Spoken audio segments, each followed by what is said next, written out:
दमदार 10 मध्ये सुरुवातीला जगातली सगळ्यात मोठी बातमी. हमासकडून इस्रायलवर करण्यात आलेल्या हल्ल्यानंतर इस्रायलनं सुद्धा चोख प्रत्युत्तर दिलंय.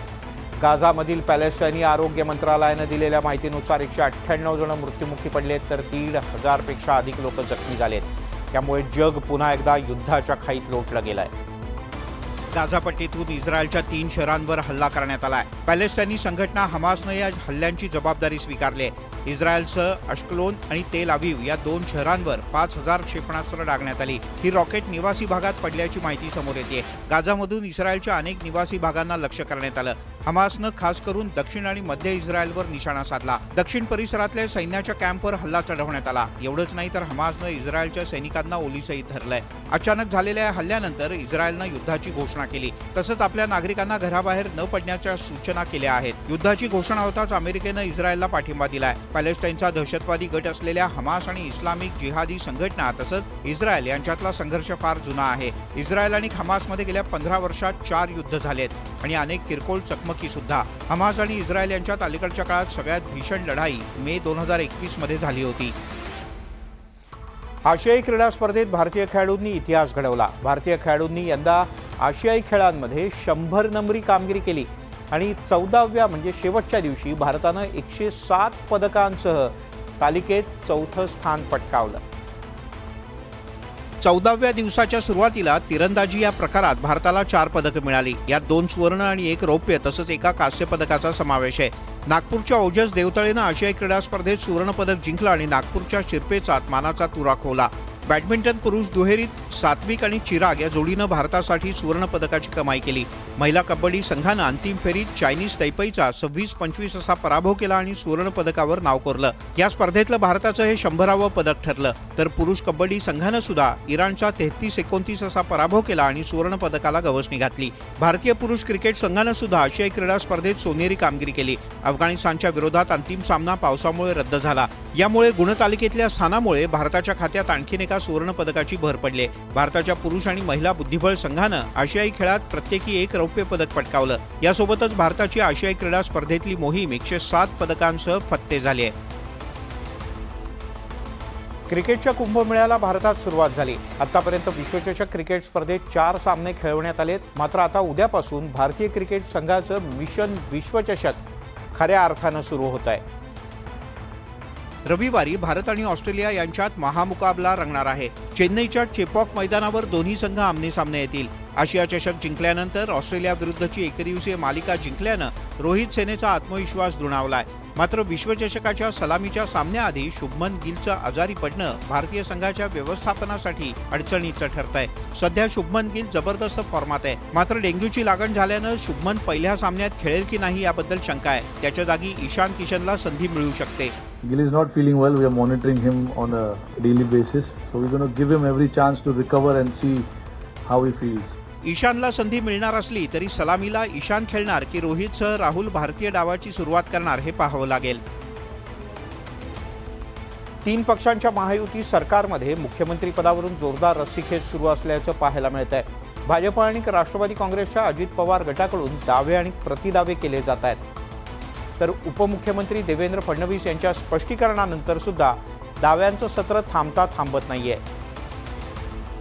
एकनाथ शिंदे हेच मुख्यमंत्रीपदी कायम राहणार असल्याचं देवेंद्र फडणवीस यांनी पुन्हा स्पष्ट केलं. मात्र यानंतरही महायुतीत मुख्यमंत्री पदाच्या बद्दल रस्सीखेच काही थांबत नाही. भाजप कार्यकर्त्यांना देवेंद्र फडणवीस मुख्यमंत्री व्हावेत असं वाटतंय असं वक्तव्य चंद्रशेखर बावनकुळे यांनी केलं. यावर शिंदेच्या शिवसेनेनं आपली प्रतिक्रिया दिली आहे. भाजपाच्या कार्यकर्त्यांना असं वाटतं की देवेंद्रजी मुख्यमंत्री व्हावे, पण परिस्थितीनुसार निर्णय होत असतात. शेवटी आमचं केंद्रीय पार्लमेंटरी बोर्ड आणि आमचे 3ही नेते राज्याचे ते बसून जो निर्णय करतील तो अंतिम आहे. आपले जे काही नेते आहेत ते नेते निर्णय घेतील. मला आता मी आजच बोललो की मलाही असं वाटतं की बा देवेंद्र फडणवीस सारखा चांगला नेता हा केंद्रामध्ये गेला पाहिजे. आता हे जे मी बोललो तर ह्याचा काही आदर घ्यायचं काही अदरवाईज घ्यायचं काही कामच नाही. जे चांगलं आहे त्याला संधी भेटलीच पाहिजे. राज्यात मोठा भाऊ असल्यानं त्याग करावा लागेल अशी भूमिका भाजपच्या नेत्यांनी जाहीर केली आहे. मात्र त्याच वेळेला मुख्यमंत्री पदावरून शिवसेना भाजपमध्ये जुंपण्याची शक्यता आहे. राज्यातील सत्ताधारी महायुतीत वादाची ठिणगी पडली आहे. मुख्यमंत्री पदावरून महायुतीत रस्सीखेच पाहायला मिळते. सत्ताधारी तीनही पक्षांकडून मुख्यमंत्रीपदाची स्वप्न रंगवली जात आहेत। याच पार्श्वभूमीवर अजित पवार मुख्यमंत्री होतील असा आशावाद अजित पवार गटाच्या नेत्यांना आहे, तर फडणवीस यांनी मुख्यमंत्री व्हावं ही कार्यकर्त्यांची इच्छा असल्याचं बावनकुळे यांनी बोलूनही दाखवलंय। या दोन्ही पक्षातल्या नेत्यांच्या विधानाचा धागा पकडत शिंदेच्या शिवसेनेचे प्रवक्ते संजय शिरसाट यांनी शिंदे मुख्यमंत्री राहावेत आणि फडणवीस यांनी केंद्रात नेतृत्व करावं असा सल्ला दिला।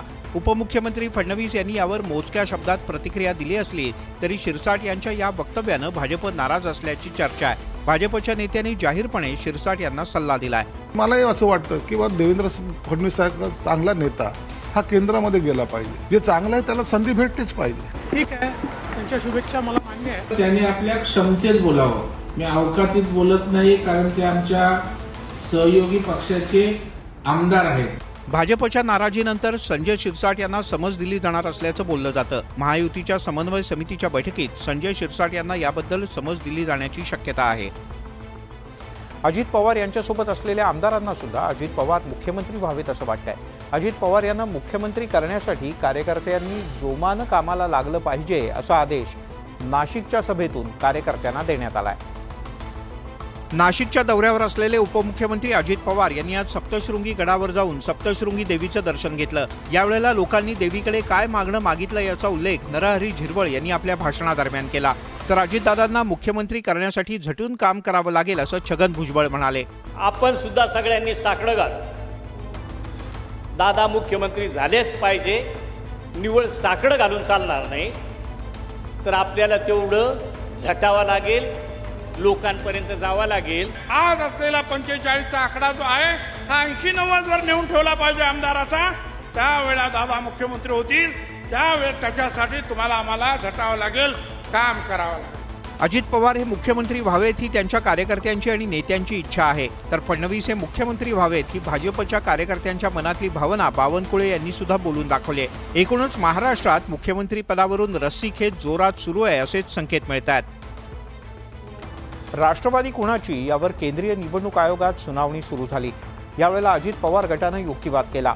आपल्यासोबत असलेल्या आमदार आणि खासदार यांच्या संख्येवरून पक्ष आणि चिन्ह आपल्यालाच मिळावं असं अजित पवार गटाचं म्हणणं आहे। निवडणूक आयोगातल्या सुनावणीच्या वेळेला अजित पवार गटानं शरद पवार यांच्या अध्यक्षपदावरतीच आक्षेप घेतला। शरद पवार आपल्या मर्जीनुसार पक्ष चालवतात असा युक्तिवाद अजित पवार गटानं केला। यावर शरद पवार गटानं आक्षेप घेतला। शरद पवार संस्थापक अध्यक्ष असल्यानं त्यांना सर्वाधिकार असल्याचं उत्तर शरद पवार गटाच्या वतीनं देण्यात आलं। यावरून दोन्ही राष्ट्रवादीच्या गटातल्या नेत्यांमध्ये चांगलीच जुंपली। ते सांगतात मी संस्थापक अध्यक्ष आहे, मग पवार साहेब मला तुम्हाला विचारायचं, मी सुद्धा संस्थापक प्रांताध्यक्ष आहे की नाही या महाराष्ट्रात? तुमचा वाटा खूप मोठा असेल, पण आमचा सुद्धा खारीचा वाटा आहे की नाही? कालपर्यंत जे विठ्ठल म्हणत होते, काल आमचे साहेब दैवत आहेत आम्हाला, असं म्हणणाऱ्यांना मी प्रश्न विचारू इच्छितो की तुम्ही असं कसं म्हणू शकलात की साहेब हुकुमशाह आहेत? राष्ट्रवादीतल्या फुटीनंतर दोन्ही गटात वर्चस्वाची लढाई सुरू झाली आहे। दोन्ही गटांनी आता राष्ट्रवादी पक्ष आणि चिन्हावर दावा केलाय, त्यामुळे दोन्ही गट परस्परांवर जोरदार शाब्दिक हल्ले चढवत आहेत।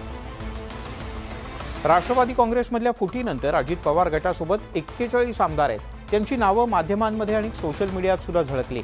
मात्र एक नाव या यादीत नव्हतं आणि ते नाव आता 42व्या क्रमांकावर आलं आहे। सोशल मीडियात अजित पवार गटाच्या या 41 आमदारांची यादी व्हायरल झाली होती। तर निवडणूक आयोगाच्या समोर सुरू असलेल्या सुनावणीत अजित पवार गटानं वेगळाच दावा केला। 41 नव्हे तर 42 आमदार आपल्या बाजूने असल्याचा दावा करण्यात आलाय। ते 42वे आमदार म्हणजे नवाब मलिक असल्याची माहिती सूत्रांच्या हवाल्यानं मिळतेय। आमच्याकडे अजून ती माहिती नाहीये। त्यांना प्रसारमाध्यमांशी बोलण्यास मज्जाव कोर्टाने केलेला आहे, त्यामुळे ते काही बाहेर बोललेले नाहीयेत। मला आता कोण कोणाच्या गटात आणि कोण कोणाला पाठिंबा देतं आता हे दूरची गोष्ट आहे। ऑलरेडी सुनावणी सुरू झालेली आहे, आता कोण कोणाकडे याच्यावर काही चर्चा करण्यात अर्थ नाही। नवाब मलिक यांना तुरुंगातून बाहेर काढण्यामागे अजित पवार असल्याची चर्चा राजकीय वर्तुळात सुरू आहे। नवाब मलिक यांची जामिनावर सुटका झाल्यानंतर राष्ट्रवादी काँग्रेसच्या दोन्ही गटाचे नेते मलिक यांच्या भेटीसाठी गेले होते। नवाब मलिक आपल्या बाजूलाच असल्याचा दावा दोन्ही बाजूकडून करण्यात येत होता। मात्र 42व्या आमदाराच्या निमित्तानं अजित पवार यांनी नवाब मलिक यांना त्यांच्या गटात सहभागी करून घेतल्याचं स्पष्ट होत आहे। राज्याचे उपमुख्यमंत्री अजित पवार आज नाशिक जिल्ह्याच्या दौऱ्यावर होते। यावेळेला समर्थकांनी मोठ्या उत्साहात त्यांचं स्वागत केलं। यावेळेला नाशिकमध्ये काही ठिकाणी लावण्यात आलेले बॅनर मात्र सध्या चर्चेचा विषय ठरले। कारण अजित पवार यांच्या स्वागताच्या बॅनरवर शरद पवार यांचा फोटो लावण्यात आलेला नाही, तर संयुक्त महाराष्ट्राचे पहिले मुख्यमंत्री यशवंतराव चव्हाण यांचा फोटो लावण्यात आलाय। राष्ट्रवादी काँग्रेसमध्ये फूट पडल्यानंतर सुद्धा अजित पवार गटाच्या बॅनरवर शरद पवार यांचाच फोटो झळकत होता। मात्र अजित पवार गटानं बॅनरवर आपलं नाव आणि फोटो वापरू नये असंही शरद पवार यांनी बजावलं होतं। नाशिकमध्ये पहिल्यांदाच अजित पवार यांच्या स्वागतासाठी लावलेल्या बॅनरवर शरद पवार यांच्याऐवजी त्यांचे राजकीय गुरु यशवंतराव चव्हाण यांचा फोटो झळकल्याचं पाहायला मिळालं। आता नाशिकला बॅनर कोणी लावला मला माहिती नाही, पण त्यांना उशिरा का होईना चव्हाण साहेबांची आठवण झाली। कायदेशीर कारवाई करतो ज्यावेळेस देव म्हणतो, तर ती आमच्या देवाला वेळ येऊ नये म्हणून या ठिकाणी त्यांच्याऐवजी ते ज्यांना गुरु मानतात त्या यशवंतराव चव्हाणांचा आम्ही फोटो लावला। या बॅनरच्या माध्यमातून अजित पवार गटानं आपली पुढची राजकीय दिशा स्पष्ट केल्याचं बोललं जातं। आपण यशवंतराव चव्हाण यांच्या विचारांशी बांधील असून त्यांच्याच विचारानं राजकारण करत असल्याचं दाखवण्याचा अजित पवार गटाचा प्रयत्न आहे की काय, अशी चर्चा सुरू झाली आहे। ठाकरे गटाचे खासदार संजय राऊत पत्रकार परिषदेतून राज्य सरकार आणि भाजपचा समाचार घेतात। नांदेडच्या रुग्णमृत्यू तांडवानंतर राऊत चांगलेच आक्रमक झाले। राऊत यांनी मुख्यमंत्री शिंदे आणि उपमुख्यमंत्री फडणवीस यांच्या दिल्ली दौऱ्यावर जोरदार निशाणा साधला। ठाकरे गटाचे खासदार संजय राऊत यांनी पत्रकार परिषदेतून राज्य सरकारवर सडकून टीका केली। देवेंद्र फडणवीस मदारी असून ते वाजवतायत आणि इतर दोघे नाचतायत असा टोला त्यांनी लगावला। सरकारच्या नाड्या दिल्लीमध्ये असल्यामुळे वारंवार दिल्लीला जावं लागतंय असा हल्ला सुद्धा राऊत यांनी चढवला। तर राऊत यांच्या या टीकेला फडणवीस यांनी उत्तर दिलंय। देवेंद्र डमरू वाजवतायत, डम डम डम डम डम डम, आणि दोन बंदर नाचतायत, दुसरं काय यांच्या हातात आहे काय? नाच मदारी। संजय राऊतांना मी कधीच उत्तर देत नाही, कारण उत्तर देण्याच्या लायकीचे ते नाहीत। लायकीचे नाही याचा अर्थ असा आहे की ते काहीही बोलतात, आणि जर काही बोलणारा व्यक्ती आहे त्याला काय उत्तर आपण द्यायचं। संजय राऊत यांच्या या टीकेमुळे भाजप आणि ठाकरे गटात पुन्हा एकदा आरोप प्रत्यारोपांच्या फैरी सुरू झाल्या आहेत। मनी लॉन्ड्रिंग प्रकरणी वैद्यकीय शिक्षण मंत्री हसन मुश्रीफ यांना पीएमएलए कोर्टानं जोरदार दणका दिलाय। मुश्रीफ आणि त्यांच्या मुलांनी शेतकऱ्यांची फसवणूक केल्याचं निरीक्षण पीएमएलए कोर्टानं नोंदवलंय। कोर्टाच्या या निरीक्षणामुळे राजकीय वादाला मोठं तोंड फुटलंय।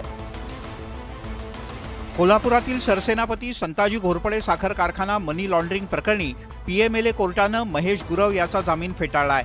महेश गुरव हा मुश्रीफ यांचा कथित पीए म्हणून ओळखला जातो, तसंच तो कारखान्याचा ऑडिटर सुद्धा आहे। गुरवचा जामीन फेटाळताना कोर्टानं एक गंभीर निरीक्षण नोंदवलंय। हसन मुश्रीफ आणि त्यांच्या मुलांनी संगनमतानं शेतकऱ्यांची फसवणूक केली, तसंच शेतकऱ्यांकडून घेतलेले पैसे फर्ममध्ये गुंतवल्याचं दिसतंय असं निरीक्षण पीएमएलए कोर्टानं नोंदवलंय। यावरून विरोधकांनी मुश्रीफ यांच्या राजीनाम्याची मागणी केली आहे। सत्ताधाऱ्यांनी कोर्टाच्या या निरीक्षणावर सावध पवित्रा घेतलाय। शेतकऱ्यांच्या संदर्भात कणव असेल तर शेतकऱ्याला फसवणाऱ्या हसन मुश्रीफ यांची तात्काळ मंत्रिमंडळातून हकालपट्टी करावी। हसन मुश्रीफ तर जेलमध्ये त्याला सगळे पाठवणार होते ना, मग तो जेलमध्ये गेला नाही, तो मंत्रिमंडळात गेला। त्याची कारवाई जी काही त्यांच्याकडे जे हला आहे त्याचं मला पूर्ण माहिती नाही हसन मुश्रीफबद्दल काही। पीएमएलए कोर्टाच्या निरीक्षणामुळे आगामी काळात मुश्रीफ यांच्या अडचणींमध्ये वाढ होण्याची शक्यता आहे।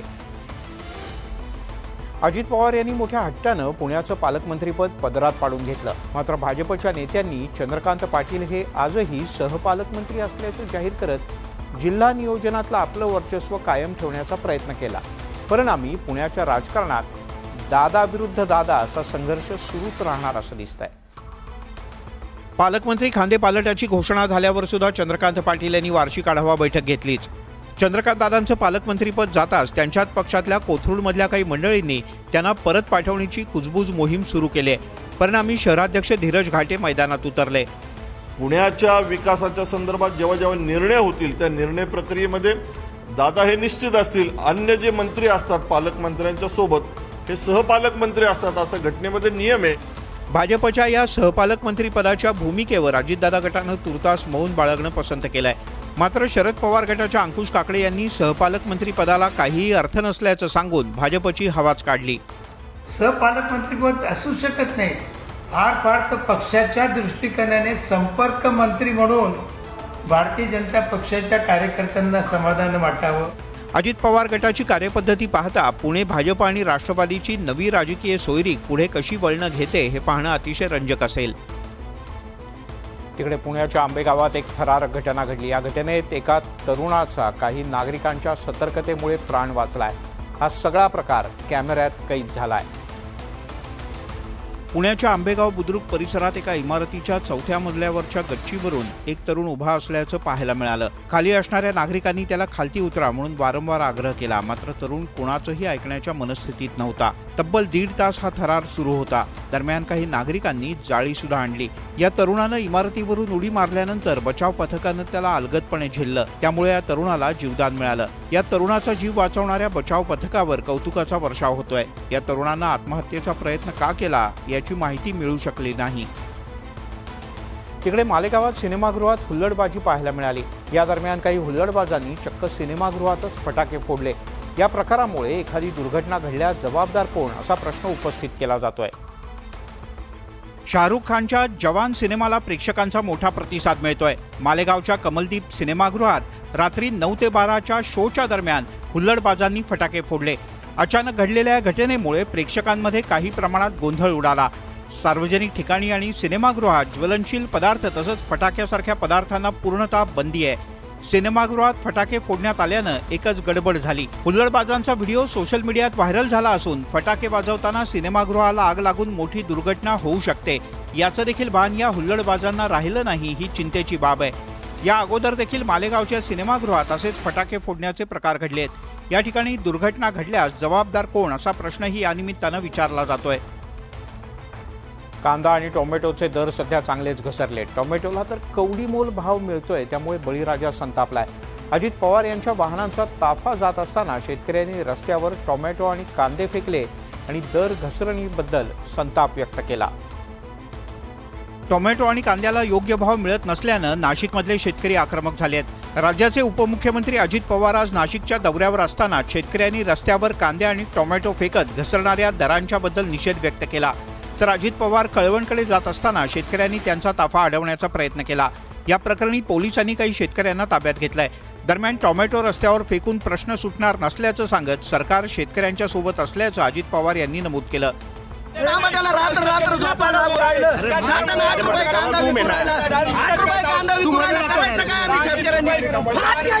टोमॅटो रस्त्यावर फेकून प्रश्न त्या ठिकाणी सुटणार नाही. त्याच्यात काही प्रक्रिया करणारी काही का गोष्टी करता येतील का, आणखीन काय मार्ग काढता येईल, त्या संदर्भामध्ये कुठं मार्केट आहे. एकूणच शेतमालाच्या घसरणाऱ्या किमतींमुळे बळीराजामध्ये संताप वाढीला लागलाय. या पार्श्वभूमीवर शेतकऱ्यांच्या मालाला योग्य भाव मिळण्यासाठी सरकारला सुद्धा तातडीनं पावलं उचलावी लागतील. गणेशोत्सवाच्या नंतर आता राज्यात आदिशक्तीच्या उत्सवाची लगबग पाहायला मिळते. सप्तशृंगी गडावर सुद्धा मोठ्या उत्साहात आणि भक्तिभावानं नवरात्रोत्सव साजरा करण्यात येतो. या नवरात्रोत्सवाच्या पार्श्वभूमीवर उपमुख्यमंत्री अजित पवार यांनी सप्तशृंगी देवस्थानसाठी एक आनंदाची बातमी दिली. नाशिकसह राज्यभरात भाविक सप्तशृंगी देवीच्या दर्शनासाठी येत असतात. भाविकांच्या सोयी सुविधांसाठी काम करणं महत्त्वाचं आहे. त्यामुळे श्री सप्तशृंगी देवी संस्थानच्या तीर्थक्षेत्र विकास आराखड्याला लवकरच मंजुरी दिली जाईल आणि येत्या सोमवारी याबद्दल मुख्यमंत्री एकनाथ शिंदे यांच्या उपस्थितीत बैठक बोलावण्यात आली आहे. या बैठकीत सप्तशृंगी देवी तीर्थक्षेत्र विकास आराखड्यासाठी 81 कोटी 86 लाख रुपयांचा निधी मंजूर करण्यात येईल अशी घोषणा उपमुख्यमंत्री अजित पवार यांनी नाशिकमध्ये केली. शब्द देतो की उद्याच्या सोमवारी 81 कोटी 86 लाखाचा तीर्थक्षेत्र विकास आराखडा मंजूर झालेला तुम्हाला सगळ्यांना वाचायला मिळेल. कळवणला येण्याआधी अजित पवार यांनी सप्तशृंगी गडावर देवीचं दर्शन घेतलं. अजित पवार यांनी घोषणा केलेल्या या विकास निधीमुळे सप्तशृंगी देवीच्या दर्शनासाठी येणाऱ्या भाविकांना मूलभूत आणि पायाभूत सोयीसुविधा पुरवण्यास मदत होणार आहे. सिक्कीममध्ये ढगफुटीच्यामुळे तिस्ता नदीला मोठा पूर आला. या पुरात आतापर्यंत 40 जणांचा मृत्यू झाला असून अजूनही शेकडो जण बेपत्ता आहेत. त्यातच आता महाराष्ट्राची चिंता वाढवणारी बातमी सिक्कीममधून समोर आली आहे.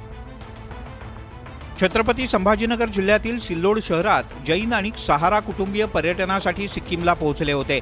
पहिल्या दिवशी जेव्हा सिक्कीममध्ये जबरदस्त पाऊस झाला होता त्यावेळी सिल्लोड इथल्या कुटुंबियांशी संपर्क झाला होता. तसंच खूप जोरदार पाऊस असल्याची माहिती सुद्धा त्यांनी दिली होती. मात्र यानंतर आतापर्यंत त्यांच्यासोबत कोणताही संपर्क होऊ शकलेला नाही.